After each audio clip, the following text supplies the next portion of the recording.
देहायारि हेंथा गोनां सुबुंफोरनि थाखाय गोजोनथाव खौरां।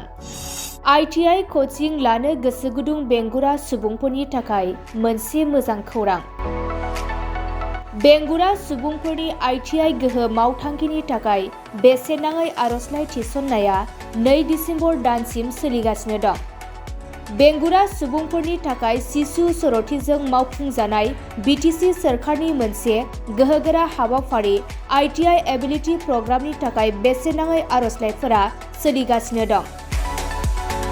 बे हाबाफारिया ITI दावलिगुरि क'क्राझाराव बड'लेण्ड टेरिटरियेल रिजननि सा 100 बेंगुरा लाइमोनफोरनो मोनद' फालांगियाव 1 बोसोरनि प्रेक्टिकेल बेसेन नाङै फोरोंथाय होयो।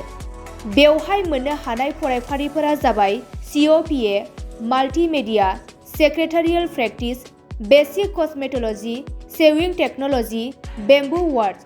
बिटिआरनिफ्राय 14 बोसोर बैसोनिफ्राय 45 बैसोनि बेंगुरा सुबुंफोरा एप्लाइ खालामनो हागोन। 8 थाखो पास जानाय आरो 10 थाखो पास जानानै ओरैनो थानाय सुबुंफोरा बे खाबुआव एप्लाइ खालामना लानो हागोन। लोगोसे नोंथांनाव रोंगौथि गोनां फोरमानलाइ आरो फालांगियारि बिफान भारत सोरखारनिफ्राय दारिमिनजों गनायथि होजानाय फोरमानलाइ थानांगोन। नोंथाङा www.itiability.organization आव थांनानै एप्लाइ खालामनो हागोन। नोंथाङा आबुङै मिथिनो थाखाय 8822867130 जानबुं नम्बराव कल खालामनानै मिथिना लानो हागोन।